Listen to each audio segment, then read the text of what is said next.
Hi, it's Brendan from the Rider Experience. We're currently out in Egypt on the Egypt Kite Cruise, and in today's video we're going to be looking at the progression to learn the board off. The first thing we'll mention about learning this trick is that we're going to want to be on bigger kites from 12 meters and larger, and we want to be quite powered up when we're riding. We've got a few steps of parts we can learn before this trick. First of all, we want to be able to do comfortable jumps with a bit of hang time, making sure we're not kind of swinging through.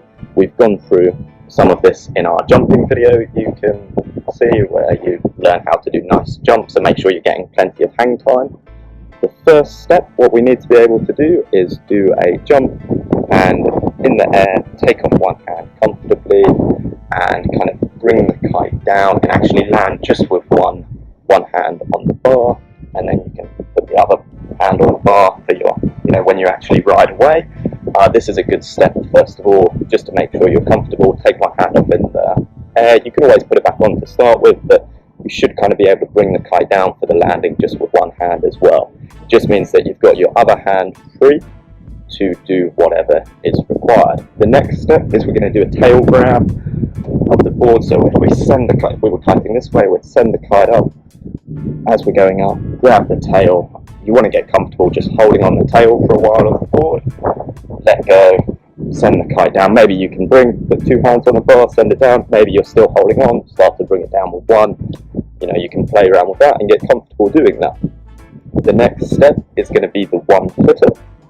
And for the 1 footer, we're holding the tail of the board, taking 1 foot out, putting it back in. This trick is good to practice on the beach. You can just kind of stay on your board, hold the tail, practice putting in and out your foot, get really comfortable with that. Make sure your foot pads are loose enough for this trick. Often when you're practicing board offs, you might just loosen your foot pads a little bit, make sure it's nice and quick and easy to put it back in, and then go for your session and try that on the water. It's really nice with these things just to warm up before you go for your session on the beach, as well as practicing at home before you go kiting. Especially with all the grabs, with all these tricks, as soon as you leave the water, the quicker you do the move, the quicker you can finish it and concentrate on the landing. This is especially important with the next one, which is the board off, where you fully take the board off. There's two ways to do this. Well, there's many ways to do it, but the first two we're going to go through for today is board off taking the handle, holding the board out, putting it back on. Or some people struggle with this because of really having to squeeze down because of the flexibility.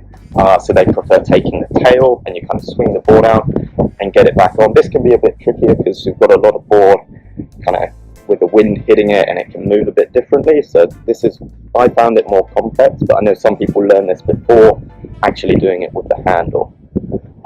With the handle one, you want to be practicing this laying on your back on the beach. I think we're seeing a video now of myself practicing it just on the beach. Really whack that board on and off. The more muscle memory you can build with this, the easier it is. You just practice even not looking at it and just throwing that board off, throwing it back on your feet, just so you really get to that. I've helped some friends learn it and almost blindfolded them and just get them laying on their back, really building up the muscle memory, move the board in different ways, and then it's always coming back on your feet.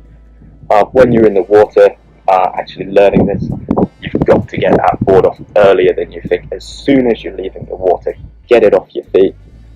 Then when you're hopefully at the top of the jump, you're not moving up, you're not moving down, it's a bit more stable, you can get that board back on your feet, more towards the top, and then you've got all the time when you're coming down to concentrate on the landing. One of the really big common mistakes is people do a jump, they get to the peak of the jump, it's nice and comfortable, they take the board off, and then by the time they're thinking of getting it back on, they're on the way down and they're landing before they've got it on. With the tail board off, grabbing the tail, the fin, make sure your fins aren't too sharp or where you're grabbing it from. When you practice this on the beach or wherever, if you stand with the wind on your back, you can really practice I find it easier to kind of put a bit into the wind a little bit, like pushing the board upwind a bit. And when the wind's hitting the board, even on the beach, you can get the feel for what the board's doing. which is really nice. And you can maybe try and sit somewhere and practice this as well, getting the board back on your feet. And the more practice on sitting down before you're on a kite, the easier it's going to make it. And then the same thing, you've got to just try it in the water, and it takes a while. For wiping out with these tricks, or if you're going to crash or don't have the board on, what we want to do is, go for it. You make the choice, okay, I'm not going to get the board on your feet. Try and throw the board maybe in the other direction of what you're kind of travelling in, and try to make sure you're not going to hit it as you crash in the water. And then as soon as you let go of the board, get back to flying the kite. Always with our crashes, we still have to land it almost as if we were still going to be landing on the board. Hopefully we can still dive the kite down and almost be hydroplane on the water rather than going in a pencil or out of control. Always still land the kite. We never want to be just keeping the kite at 12, splashing in the water, not sending it back down, because then it can fall out the sky, invert, and cause a big mess. Even sometimes when you crash, as soon as I'm crashing, I'm going straight into upwind body dragging, just to be as efficient as possible, and then you can get back to your board as quick as possible. Sometimes with big board offs, you can end up quite far downwind of your board, so you want to start upwind body dragging to get back to the board as soon as possible. Thanks for watching today's video, and please comment below for how you're getting on learning this trick. Thanks for watching. See you next time.